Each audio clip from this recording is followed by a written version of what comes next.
What's up, guys? Welcome to At Home Fitness with Coach A. I am Coach A, and this is the YouTube channel that aims to bring you guys in gym quality coaching and workouts for your at-home or garage gym needs.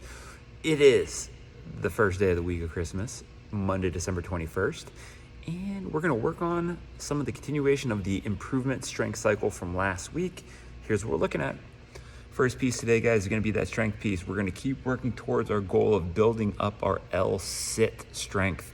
That today means you guys are going to do 5 rounds of 5 hanging strict knee raise. Hanging from a bar, hanging from a rack, something that you guys can hang from, even if it's a barbell on a squat rack. Immediately following our 5 strict reps, you're going to hold the top of that 5th position for a max effort amount of time. So this is going to be basically, you guys are looking at pulling up that knees on that 5th rep. Once the knees get up, I'm going to maintain that position as long as I can before lowering down. Once you guys low down, I want you to take a break before you go back to the 2nd, 3rd, 4th, or 5th round. Now, the workout piece for today is a 9-minute AMRAP. You guys are going to do 10 back squats at a light weight of 95-65. Those should no doubt be 10 in a row every time. If that's not the case at 95-65, I want you guys to make it a little bit lighter. Second movement is going to be a burpee plus a jumping jack, 10 of them. So you're going to pop up out of your burpee, clap overhead, then you're going to go into another clap overhead as you do a jumping jack, going down back into that next burpee and jack. Once you guys finish the 9-minute AMRAP, so from minutes 9 to 10, you are going to rest. And then whether you want to do it for time or for quality, it's up to you guys, but 100 total hollow rocks. Stick around for those demos and modifications.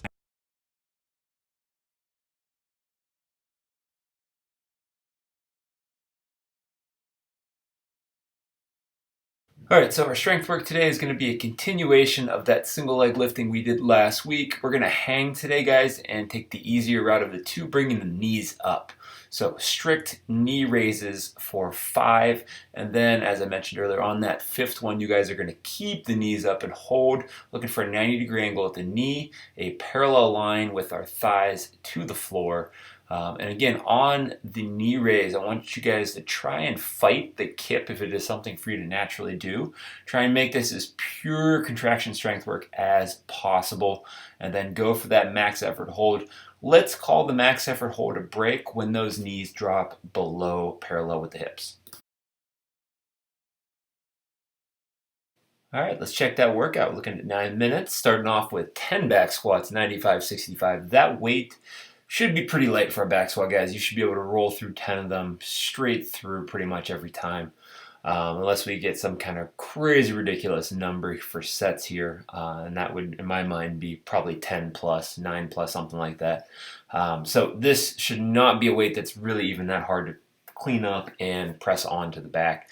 Now, the burpee and jumping jack is going to be a burpee followed by 1 jumping jack. So I'm going to come up on the burpee, I'm going to clap overhead, which is technically the end of the burpee, and then I'm going to do my jumping jack. Let's toss some incorrect reps here at some point so you can see them. Notice 2 jumping jacks on that one. And then on this one, 1 jumping jack, right? So I never actually finished the burpee on that last one technically. Now, what we're looking for here pacing-wise, I basically want you guys to have to focus a little bit harder on this movement is all we're really talking about.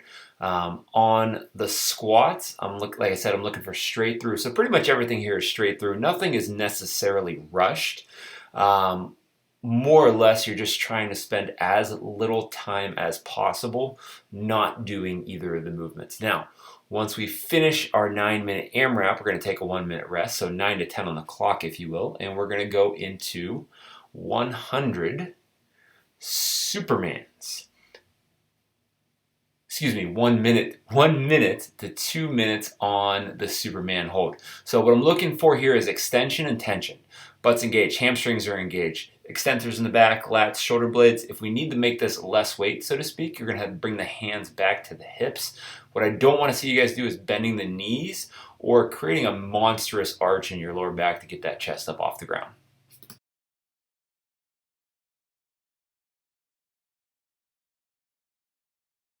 Stay tuned for movement modifications. Alright guys, let's take a look at some of the modifications here for the movements. This one is for our strength work. It's going to be a tuck crunch. We're going to stick with the same rep scheme, so it's going to be 5 hollow to crunch and that max effort time hold on the last crunch. Pretty much the same thing you guys are looking at for the strength work, just without the bar to hang from. Now, modifying the squats, the back squats are really the only thing we're worried about here. If we have double dumbbells, I like to stack them on the traps. I even like to press them together a little bit for stability. Really, that's up to you guys where you feel comfortable with those. That tends to be the most stable loaded hip position. Now, if we're looking at one kettlebell, I'm going to suggest that you stack it on the back of one of your traps. We can alternate rounds as you go if you want, or however you want to do that. But if we can stack it on the back of that trap, it's going to keep it over our center of mass more, make it feel more like a back squat, less like a front squat. And then for the single dumbbell, we're just going to go ahead and set it on the back of the traps there. This is probably more comfortable and convenient than it might look. So give it a try if this is what you're looking at.